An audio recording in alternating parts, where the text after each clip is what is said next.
Imagine a place where the natural beauty hides a dark secret. Maine's child welfare system is failing. Maine ranks fourth in the nation for the highest percentage of maltreated children. It also holds the fifth highest share of children in foster care. The state's Office of Child and Family Services is under intense scrutiny for failing to protect its most vulnerable. A shocking federal audit revealed violations in 94 out of 100 reviewed cases.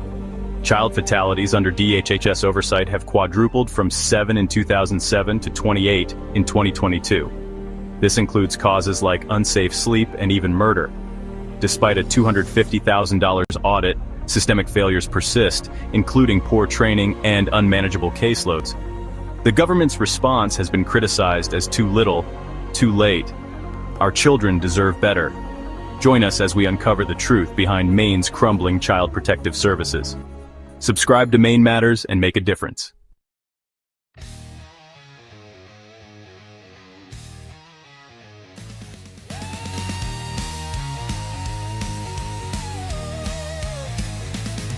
In the shadows of Maine, it's a ruthless race. Corruption creeps with a smirking face. Families breaking for money's game. Innocents lost while they shift the blame. Leave the kids, let them run free. They ain't your cash, they're not your key. Mills needs boots, kicking her throne. No more DHS, leave kids alone.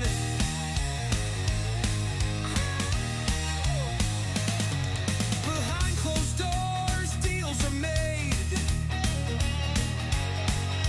Hearts go hollow, lives betrayed. They call it hell, but it's a lie. Stealing smiles as the good folks cry. Leave the kids, let them run free. They ain't your cash, they're not your key. Mills needs boots, kicking her throne. No more DHS, leave kids alone.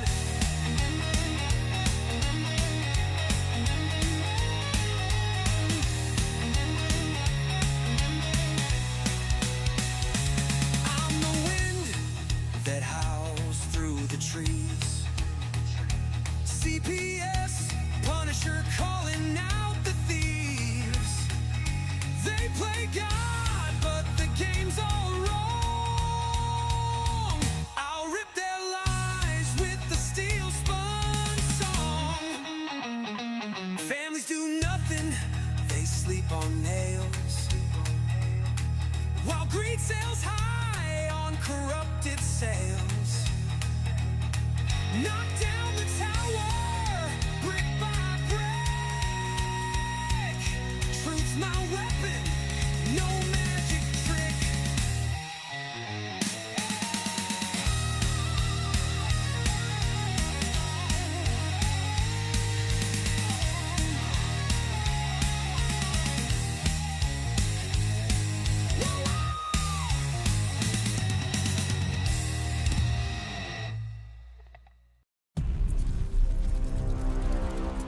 I'm, just your average parent trying to do right by my kids.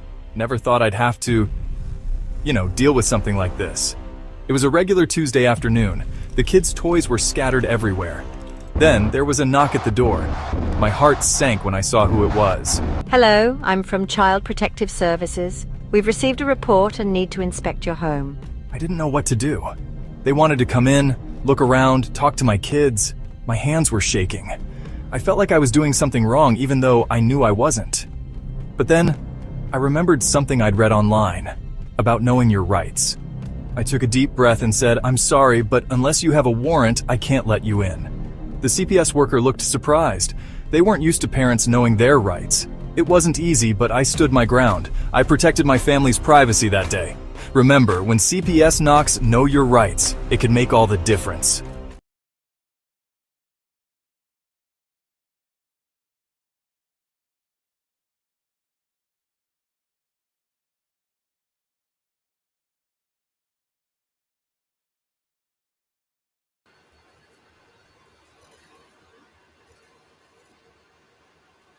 All right, everybody. Welcome to this fine Saturday afternoon for Maine Matters.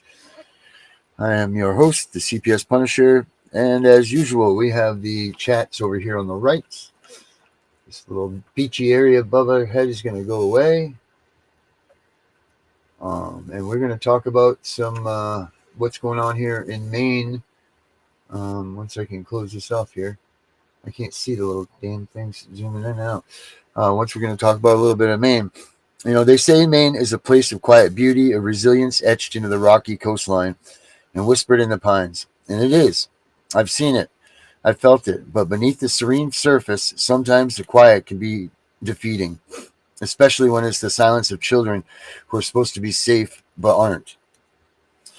We trust the systems built to catch us when we fall, to protect the most vulnerable among us. And there is perhaps no trust more sacred than the one we place in those who are meant to shield our children from harm. Child Protective Services.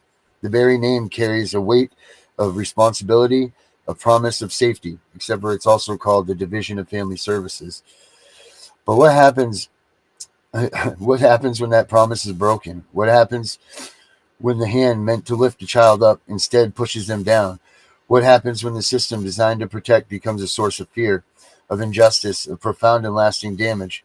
Here in Maine, whispers have turned to muffles, and murmurs are growing into a chorus of concern. Stories are emerging, fragmented and often heartbreaking, of a system that some say is failing, and failing spectacularly. Allegations of missteps, of bias, of families fractured without cause, of voices silenced. This isn't easy to talk about. It's uncomfortable. It challenges our faith in the institutions we rely on. But silence in the face of potential harm is a complicity we can no longer afford. So tonight, or this morning, or afternoon, whatever part of today it is, we begin to break the silence. We begin to ask the difficult questions. We begin to look beneath the surface of the Pine Tree State and examine the shadows that some say are growing within every system meant to bring light. This isn't about accusations. It's about accountability. It's about the truth. And most importantly, it's about the children of Maine, and their stories deserve to be heard. So, that being said, guys, let's turn some tunes on here. You just bear with me here. What's up, everybody? How are we? Yes. Athena, what time is it over there in Alaska? I'm having a technical difficulty day, guys. My little screen is zoomed out on me, and I don't know how to adjust this. So I'm having a hard time hitting the mark. Yeah, so, we are here from Maine. As you know, Vinny's away right now. So we'll be thinking about him today when we're doing the Maine Matters show. Because he was, just as big a part of this. Is oh my God, now it's very small. He was a big part of this show, and we definitely miss him here. But the show must go on, and I'll let Vinny know that everybody's out there thinking about him. So we've addressed that now. But Maine leads the country in most abuse and neglect in the United States. Out of all 50 states, Maine leads it. We have a rogue governor that's out there screaming at the president at the governor's dinner. This is oh, very nice, very nice. Tina's having breakfast. Of course, I hope she brought enough to share with everybody. I don't know if she did or not, but Alaskan breakfast. So that's like eggs and reindeer sausage, right, or something like that. Some king salmon. I don't even remember what I was saying. But today, guys, I have with me in my studio, I have a guest. It's a friend of mine. We won't pull her name out there because we don't want to do that. She doesn't want her name out there either. But she, too, had an issue with Child Protective Services in the state of Maine. And her story's the same as all of us. I mean, it's just she had everything in the world that she needed to be a great mom and, love and life and all this stuff. And Child Protective Services came right in and just destroyed the whole damn thing. So we're going to hear a little bit about her story. Do you guys have any questions before we go breaking into this? Anybody?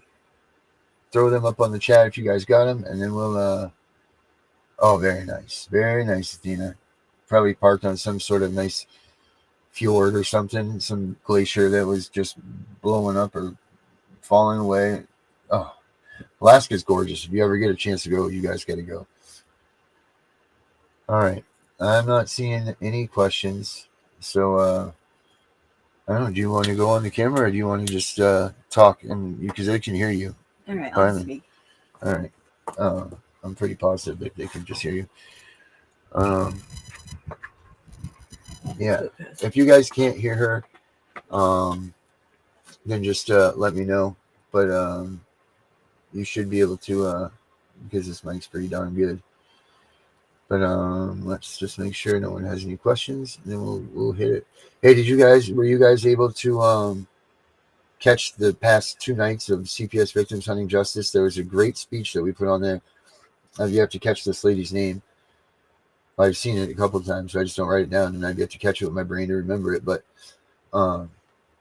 you guys should definitely check out the past 2 nights CPS Victims Hunting Justice, because that 12-minute speech that woman does on foster care, and maybe today, if I have time, we'll play it here at the end too, because it's definitely a worthy listen. It's pretty damn amazing, actually, and it'll definitely put your mind in the mind. It'll put you in the frame set of hope instead of where all of us seem to be in this little nothing land that we're all in. Oh my God, they took my stuff out. Oh no, it's in behind here. I can't get to my music. You son of a biscuit. Huh. Well, this is just a dagger. Oh, very nice. A frozen lake with a family of 4 swans just returned wintering from down south. Probably come right up by my house.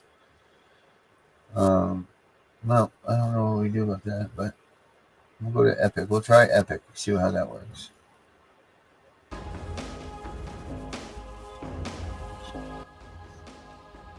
might get a little aggressive. Let's try love.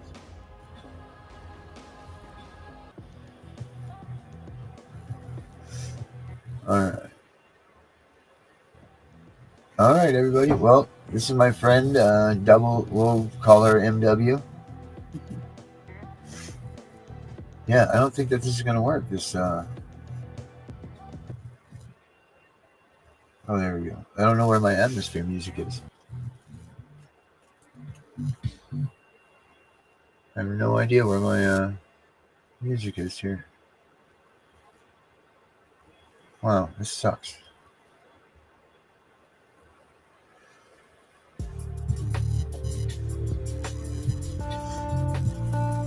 Oh, all right.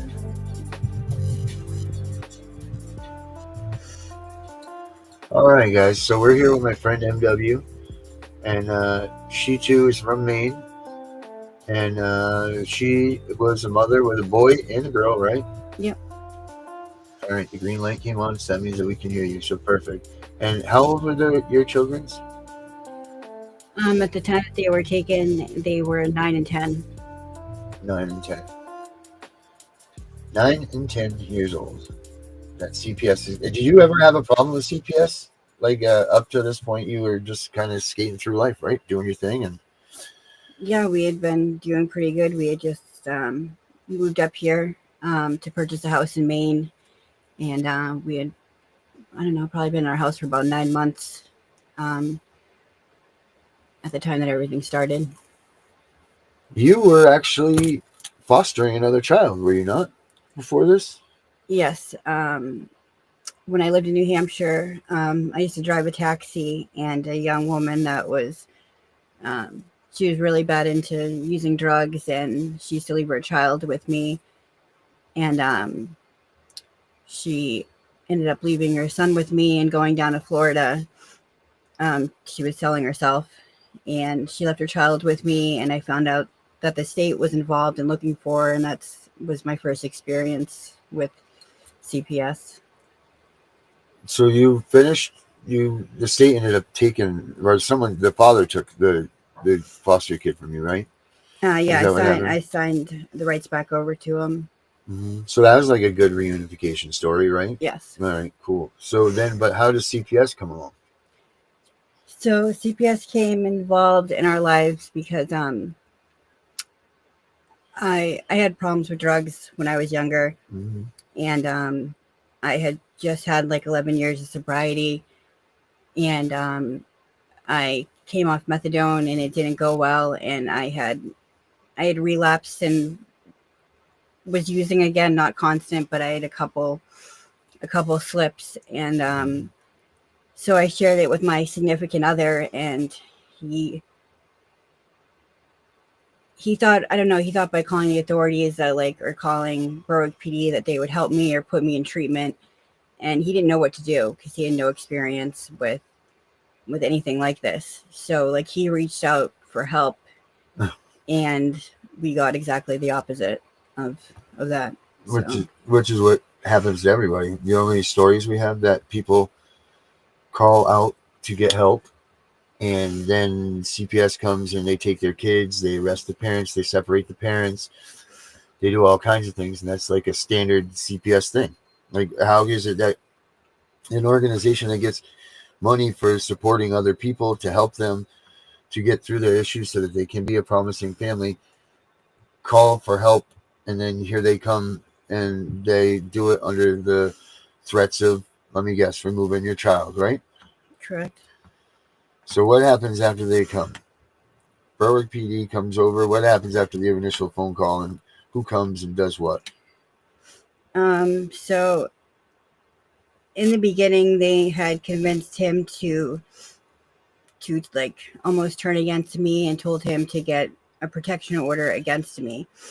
And even though there was like no violence or anything like that, he went and got the order, and so I wasn't allowed to be at the house and had to have permission to be around the children after that. So you're the mom. You ask for help. They throw you out of your house. Now you're without man and children. No place to really go, right? Correct. Like, you have to find a place to live, and all your guys' money is tied up in this brand new house that you just bought, right? So then they try to make you guys split up, I'm sure, right? There's all kinds of, and then what about, did you have any family? Did you have any family up here? Or did he have any family? Like, did they turn their families against anybody? My mom, we had just got done moving her up here she was in South Carolina. And so about 5 months into moving into the new house, we drove down there and went and got her and all of her belongings and had moved her into our home. Mm-hmm. So there's that part. But you're away, and what happens now? You're away. You're just kind of out there trying to figure out what you got to do. Right. Did you contact? Were you able to contact your kids freely? I mean, did you have access to them, or did you not, or what was In the going on there? beginning, not so much, but I mean, I think in the beginning he kind of realized instantly like he had made a mistake, and so he would call me, and I was pretty much like sneaking over to the house to be able to see my kids. I'm sure everybody knows that one. And for sure. So there were several times where I was caught leaving the house by Berwick PD and arrested. And even though the person that put the order on me was, giving me permission to be out there to see my kids, it didn't matter. So the police literally would stalk you out. Yeah, and we tried removing the order, and they would not remove it. So this went on for about 10 months. I was at one point arrested once, I think it was once a week for 9 weeks straight. That's crazy. It got to the point where the judge could just see it for what it is, and I'd be held without bail, go in front of a judge, and she would release me every time because it was just the same thing every time, revolving cycle. Harassment. Right. Harassment by small town cops that have nothing more to do than sit there and stalk you out in front of your house during a bad situation. Jesus, every point of my pens. During a bad situation that you're trying to figure out and escape your life by. Your kids don't want you to be out of the house. Your kids want you to be home with them. I'm sure, because they're at that prime age of learning and everything. So you're having to sneak into your house and all of that. And here's the policeman sitting out in the bushes pretty much looking for you to come in. Like, what would they do? Like park their cars down the street from your house or something? Yeah, there was kind of it was privately owned by our neighbors, but they would still sit like right across the street on their property and just watch the comings and goings. And I got in trouble for the no contact order, so that put me on bail conditions, which at this point would give them the right to pull me over at any point in time they see me driving through town. I had my own home health care business, and I actually lost 3 clients because they would pull me over on the way to work or at a gas station and corner me in to do a random search, and they would literally take sometimes up to 2 hours purposely just to keep me there. I know that well, the Berwick police and their 2-hour mumbo jumbo. They literally, folks, these people hearing this, they will stop you at the gas station. I've been stopped at the gas station. I was stopped at an ATM one time, and my wife would worry about me because all of a sudden I went down to go get something from the store, and I'd be back 2.5 hours later because they would sit there and literally stop me at every point that they could get to. So I know very well that what she's saying right now is true, and I can understand how someone could be arrested every 1 day a week for 9 weeks straight. I mean, it just is very simple. When these people have their sights on you, they have your sights on you. Period. End of story. There's nothing you're going to do to get or avoid a small town cop that's gunning for you, that wants to take you out and make you suffer. There's no doubt about it. So what happens now? Like, let's go to you guys, did they set up a safety plan? Did you guys have any of that stuff? Did you have to do any of that stuff? I guess, you know what I mean? Like, as far as safety plan, they come up, the CPS come up with like a document that said, all right, you guys are going to do this, this, and this in lieu of getting your kid back in X amount of times. There was like a safety plan put out there, like, because I told them, like, when I was relapsing, like, it wasn't happening at home or in front of the kids, like, you know, it was outside of the home. And so there was a safety plan put in place that just pretty much said to make sure I wasn't using or under the influence around my kids, and nothing like that would be in the house. Pretty basic. So when did the threat become real that they were going to take your kids for, like, when did that become like a reality that you're like, holy shit, they're really going to take my kids?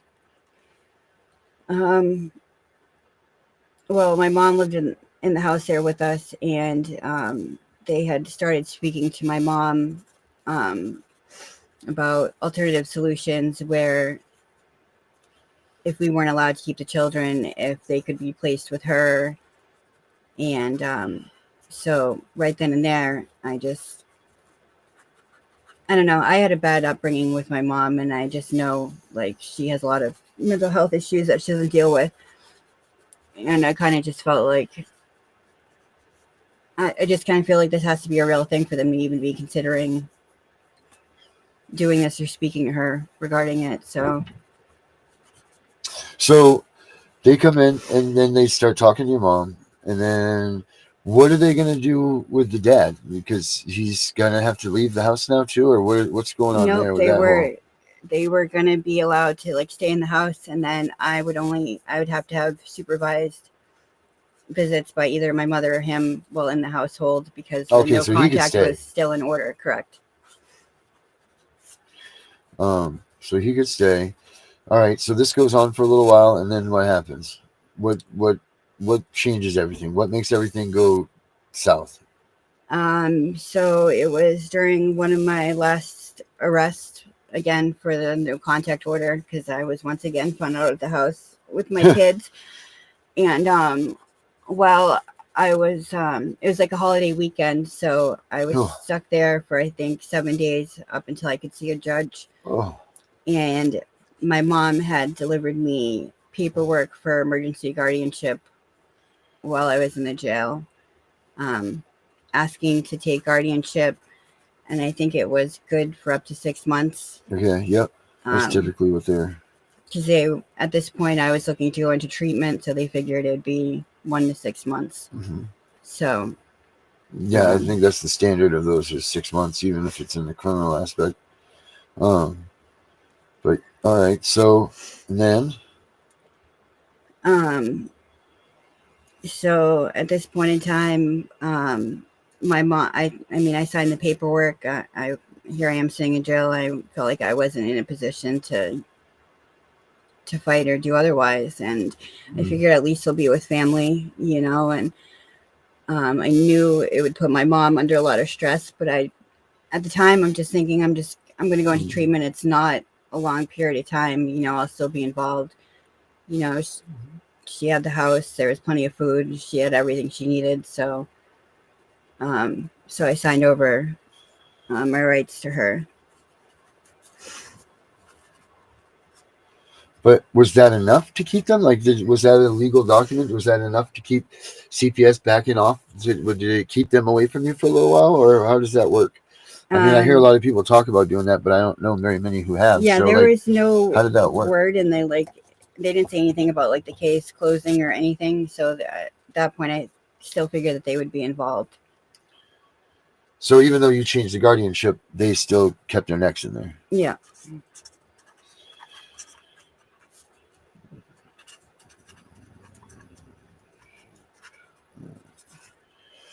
Now, what happened?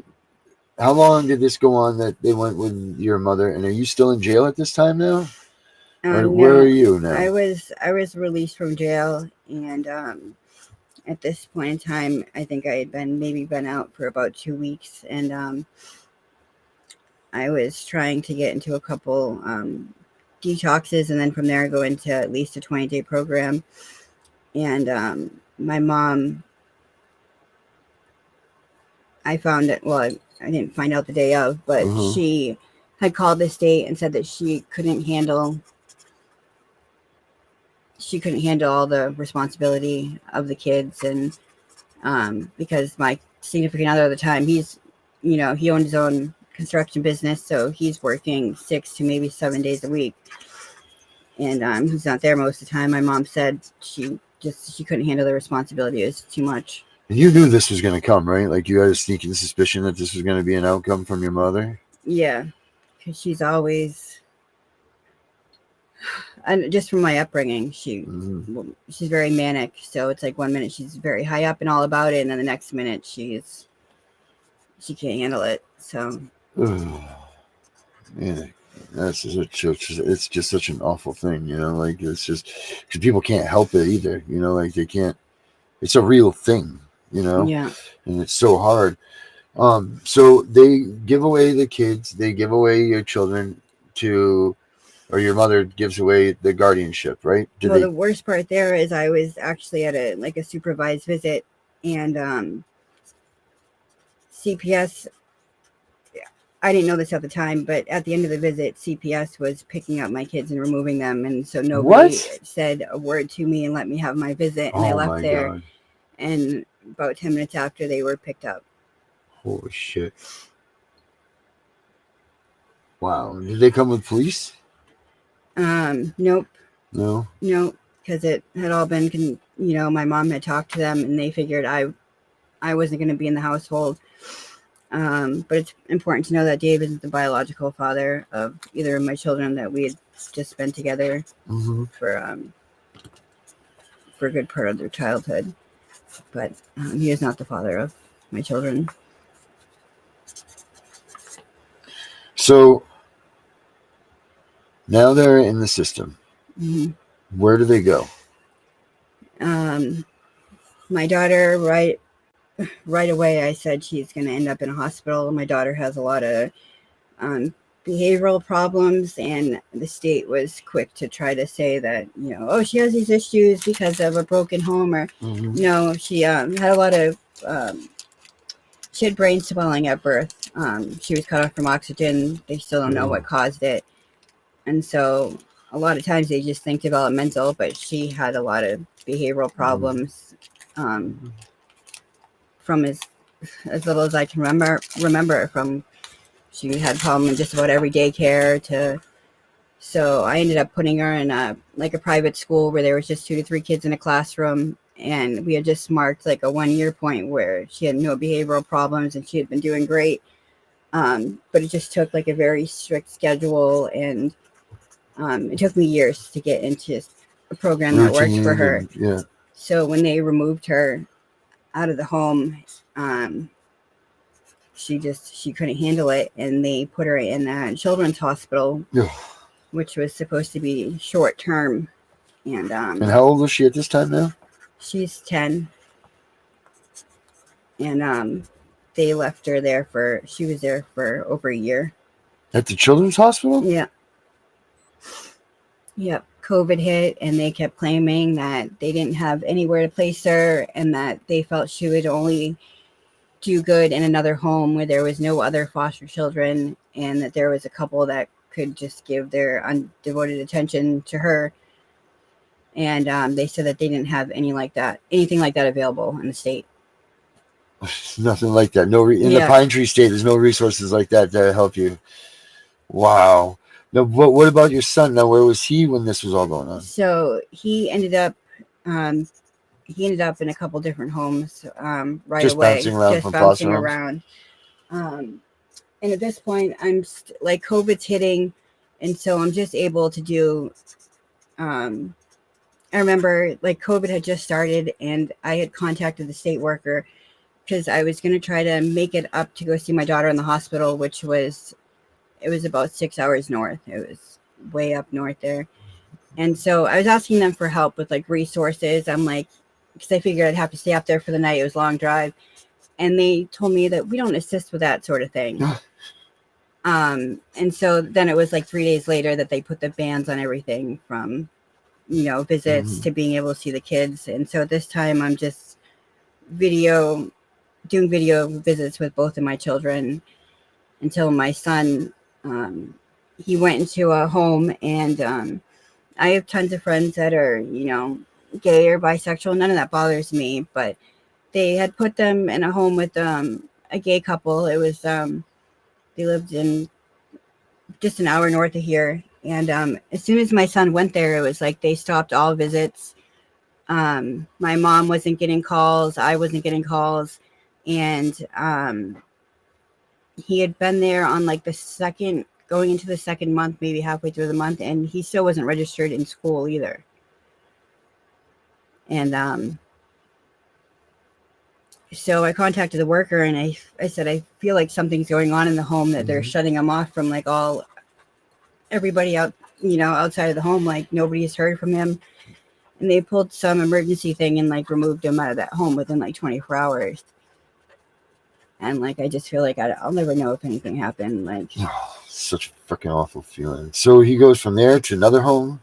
yep. And then at this point, my mom is getting ready to transition back. She wanted to go back down to Florida, North Carolina. She bounced between those two states. And so the state they were going to keep my daughter up here in the hospital, but send my son down to Florida to be with my mom. And I said, I don't think that's a really good idea. She couldn't handle the stress the first time, which is the outcome of most of this. I don't think it's a good idea. As much as I wanted him to be with family, I could just foresee what was going to happen.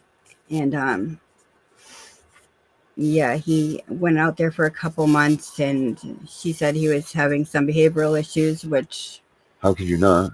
Which it caught me by surprise, but like at the same point, like he's been through a lot, so I have to, but it was just stupid things like, punches, right? Yeah, like I guess he stole a necklace, and like, he was. But he didn't develop these things until he went to a state-run program. Right. When they put him in a boarding house or put him in a place that he clearly didn't want to be. Clearly, he most likely wanted to go home to his parents and his family. Just from what you're telling us, he was bored, he was lethargic, he didn't want to do much. I mean, I've seen him since he's been in his new bivouac, and like he's just, you can see that it's just Yeah, like I was saying, the last teacher parent conference I had gone to, she was telling me how wonderful he was, like one of the best students she had. He helped out other kids in the classroom if they weren't understanding something. The only only issue I ever had with them at home was video games, having to put limits on video games, you know, Right. like, so like, I don't know, some of the behavioral issues did catch me by surprise, but, at the same time, like, I really don't know what he's been, I can imagine, but I don't know everything he's been That- through, you know, like, That's the hard part. You don't know what their kid, and you know what? I don't even know if you want to listen to it. You know what I mean? Like, that's where I'm kind of at. Like, I don't want to even hear. I get scared when I see like an email message come. You know, like, oh, what is it going to say? What is it going to be? What is it? You know what I mean? Like, you just, once you get your hair raised by these people once, you're never able to go back to that comfortability of not having that happen. You know, so. And it's such a horrid thing. You don't even want to look to read what it says that you could do to fix anything, or you don't want to read what it says that they're going to take them from you or whatever. You just don't want to do it because you don't want to see what's on the other side of that paper. And I think that's typical of any person. You know, on the other side of that paper, it's something freaking bad, and they're going to go ahead and execute that with all due diligence on their job. And it's a suck thing because you know damn well that there's no reason for them to want to take your kids. Oh, yeah, wait a minute. I'm sorry. Yes, there was a reason for them to take your kids. They wanted to take your kids because you were a family. You were a mom and dad in a stable home setting. So they don't like that, number one. So let's get in there and split you guys apart for that. And then let's get some sort of domestic violence going, which they did. It sounds like that they try to get that stuff going and getting people to say that you're some sort of clear whatever. And they're doing all of these things. So I just want to back up to, like, so I remember they had appointed like a guardian ad litem, like in the very beginning. And one of the first, I think the second hearing we had been to, she hadn't met with me yet. I was working at the time, and so my schedule was a little hectic, but she definitely did not go out of her way to try to, you know, make time to meet with me, I should say. And so she had based a decision without meeting me. And when I saw her in court, I told her, I said, I'm asking for a new guardian ad litem. I said, that is your whole job, is to meet with both parties and be mutual. And I'm like, how can you base a decision without meeting me? And she's like, well, I just based my decision off the reports. I'm like, this is ridiculous. I'm asking for a new guardian ad litem. And not in the courtroom, but right outside, like right in front of everybody. But of course, nobody else is paying attention. This woman tells me that her exact words were, if I have her removed off my case, she will make sure that the next guardian ad litem appointed to my children will remove my kids and I will never see them again. Oh my God. And I'm just like looking around for someone else to, like, you know, that hears this. And like, of course, there's a million things going, you know, around. There's other hearings going on, and like nobody heard, but like she had no problem voicing this, like right out in the open. Yep. And like right then and there, I knew I was railroaded. Right. Like I felt like no matter what I did, like Right. Man. So it's kind of weird because backing up is right. How did they gain access to your kids? So originally, because of no contact order and my arrest, so Berwick PD had called them to come out to the house because of, you know, they said it wasn't good for the kids with the constant arrest of, you know, I guess of me just being out there to see my kids. Right.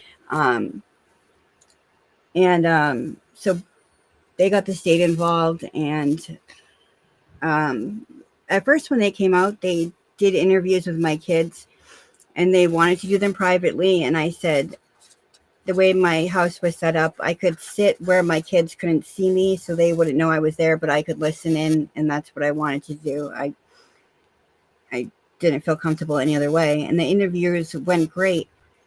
And then I find out that like a week later, they found a reason to go out to the school and interview them. And then I was told that the kids were saying that there was constant like arguing and fighting at the house. And yeah, so it was like the first interview where because the kids couldn't see me. So they're giving these interviews just thinking that they're talking to her. Right. You know, And it was like the second that I wasn't there and they went out to the school, it's like all these accusations were made, but I was never given, like, I asked for like audio recordings of the interviews and things like that, and I never got any of that. Right.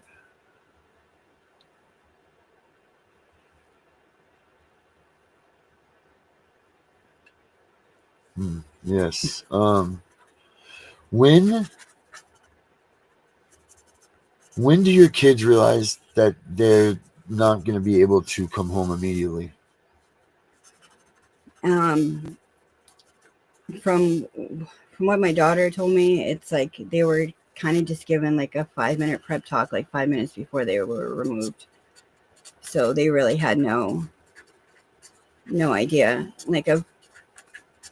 So they just thought that they were going to be, and this is you speculating what you think, but this is just okay, so when you talk to them with that stuff, what were they thinking? What were their thoughts? What did they think was going on? I mean, they had to know something because they were like 9 and 10.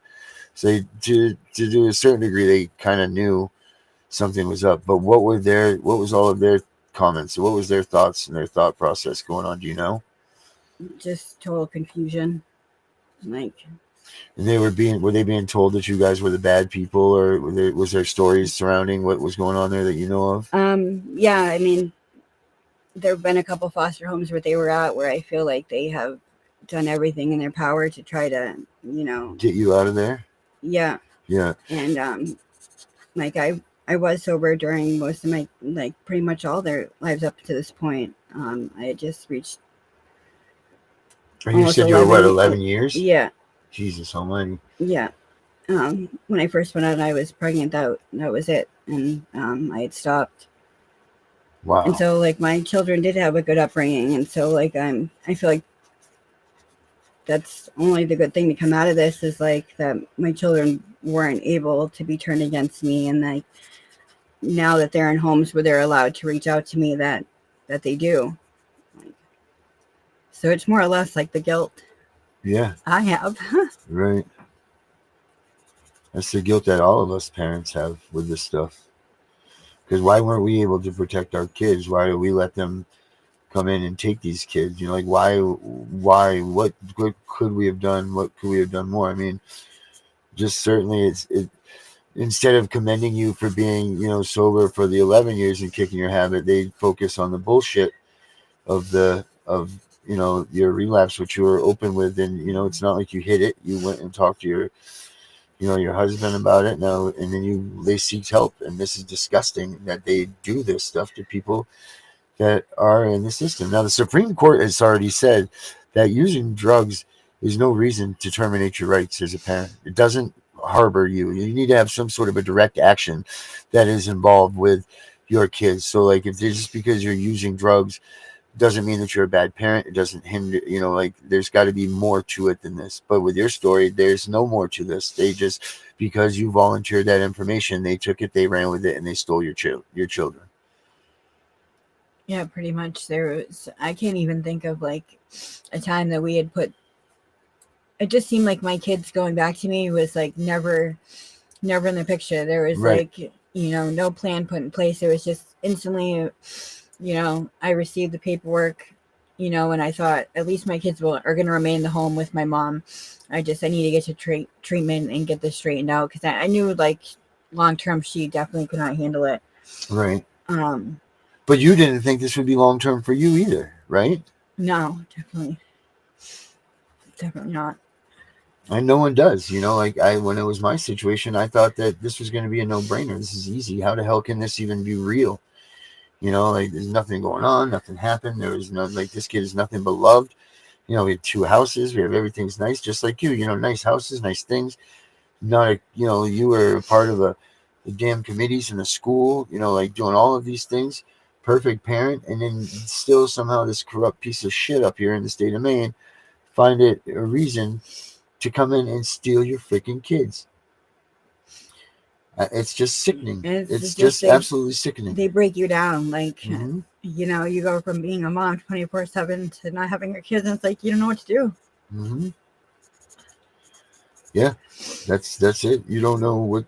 And I tell people this all the time, whether they believe me or not, but like, you don't understand if you're, well, I know all of you guys do out there, but if you're listening and you haven't had this happen to you, which God willing, you never do, like, your life ends when they do this. They give you the civil death penalty.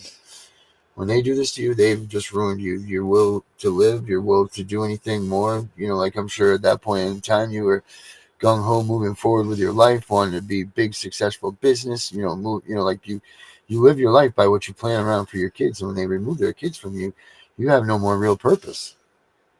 You don't feel that way. And I'm going to go out on a limb and say, actually, you don't. Once they take your kids from you, and then that was your plan and your way of life, that's it. And I'm stuck in that same boat. Like, what do? I don't plan. I used to be Mr. Planner. What am I doing this weekend? Like, next week I'm going to do this. I'm going to save this amount of money because we're going to do this. We're going to do this and work in the yard. And we'll go. I don't even plan. I don't even think I could tell you the last time I had a plan for anything. I don't look forward to anything. I'm not excited about anything. I don't even think I show any emotion anymore, because them taking your kid is just the end of all. Like, it is. And it's in these situations where you don't do anything, it's the worst feeling in the world, because you have a feeling of guilt that you can never subside because you don't know why you're guilty. The only thing you're guilty of is being a good parent. That's it. And how do you fix that? You can't. It's like when you don't know your rights, it's so easily, you think cooperating is that you're doing the right thing to try to keep your children, and it ends up backfiring. Yeah.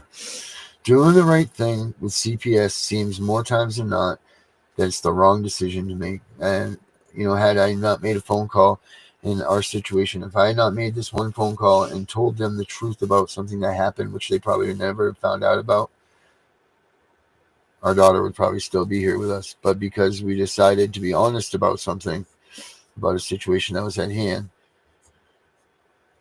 we lost our kid too. So, it definitely sucks. It sucks because you should be able to be a good person. You should be able to seek help. You should be able to get help, and you should still be able to do this all while being a parent. Only 93% of 7% of drug users are the ones that you see on TV, like where they're, sitting outside of the dumpster at Kensington Square and all of this stuff. And I don't agree with that number much anymore, because I can see that, you can see it. You can see it with the tent cities popping up everywhere. But where are the kids? There aren't any kids, because they've taken these kids. These tent cities and all of these things are being built by people that have been harassed and given the death penalty by CPS. There's no doubt in my mind. And until we get a better hang on these things, and these kids aren't taken and they're not being removed, and they're allowing us to be parents and all of this stuff, this is going to get worse and worse and worse. It can't get better.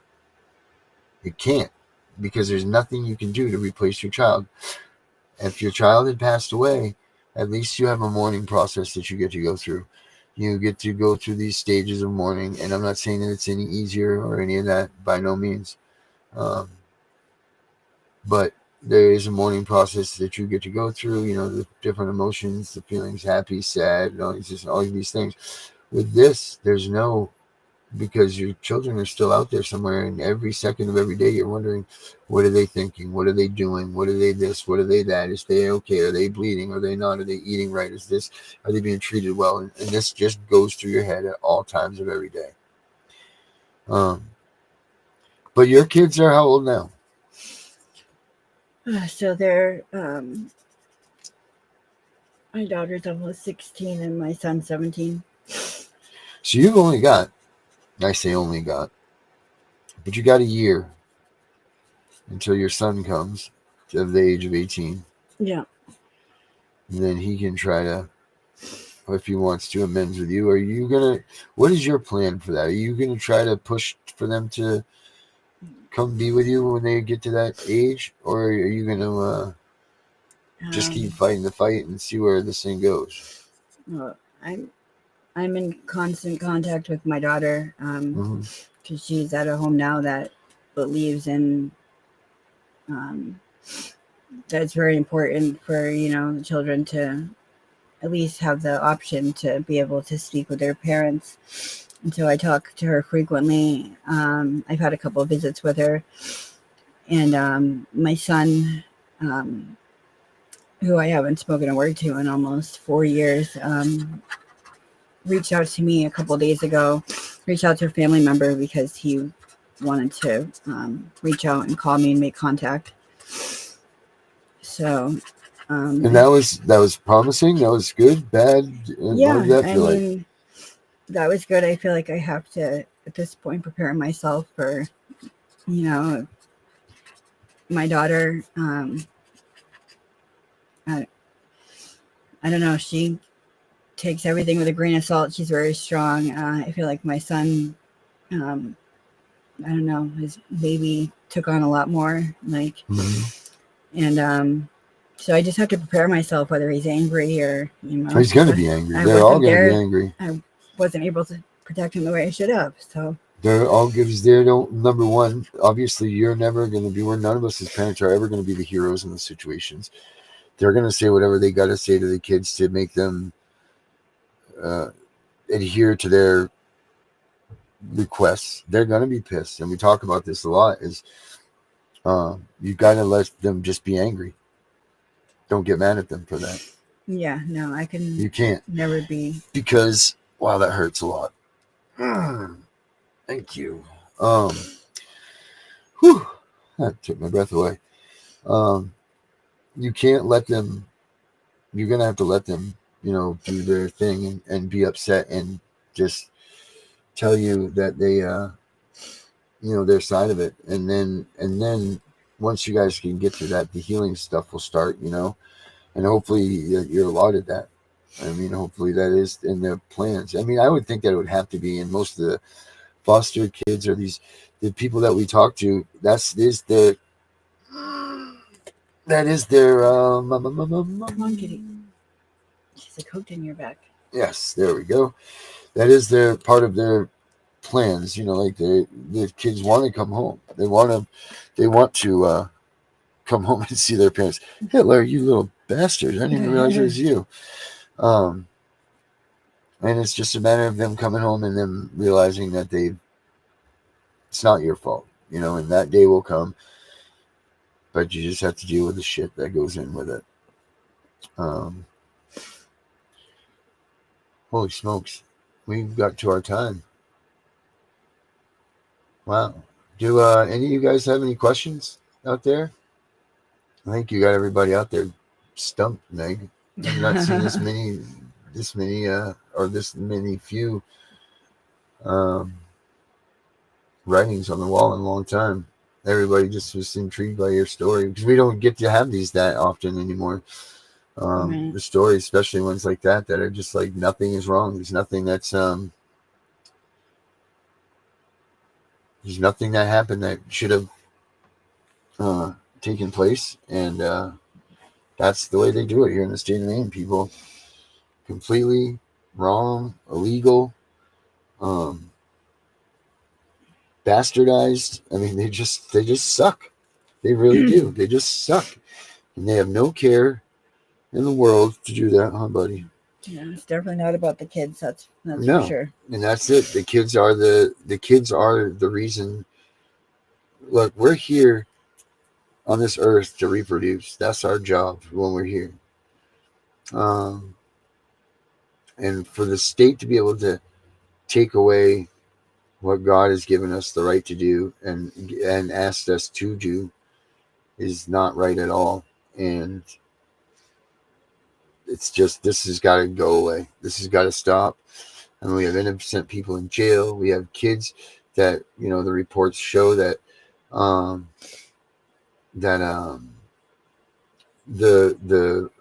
I always refer to this as the harm of removal study. Everybody should check that out because you see clearly that they shouldn't be removing kids at all because nothing good comes of it. They all end up in worse predicaments and situations than they would have if they would have stayed in their own homes where they were even a little bit or even a major amount of abuse. But the fact that you removed them, and broke their security feeling, they'll never get that feeling back for the rest of their life. You've destroyed their safety mechanism, because what CPS does, and how people in Congress and higher up places can't figure out that this is a bad thing. I have no idea. But MW, thanks for coming on. Guys, thanks for joining me today. Stay tuned for I think Danielle said that she was going to try to come in and do something. And then tonight we're going to do CPS Victims, a special edition of CPS Victims Hunting Justice. Yeah, I mean, guys, there it was firsthand. You've heard from Maine how things are handled here. And that was the real deal. So, man, oh man, what an awful, awful, awful story. And it's just going to keep on happening until someone does something. Someone's got to do something. So, all right, guys, have a good night. We'll catch you at the 10 o'clock hour.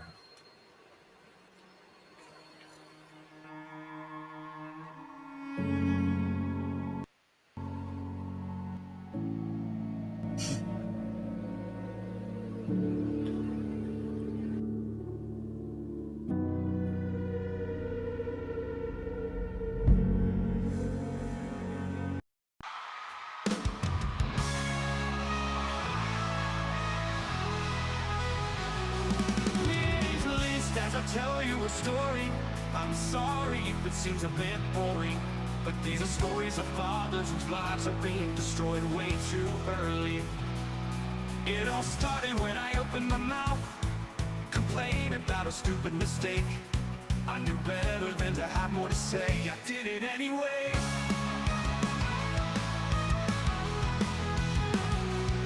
I'm a father and a husband. I'm no longer trusted. They have taken away the things I hold dear, making me realize my biggest fear.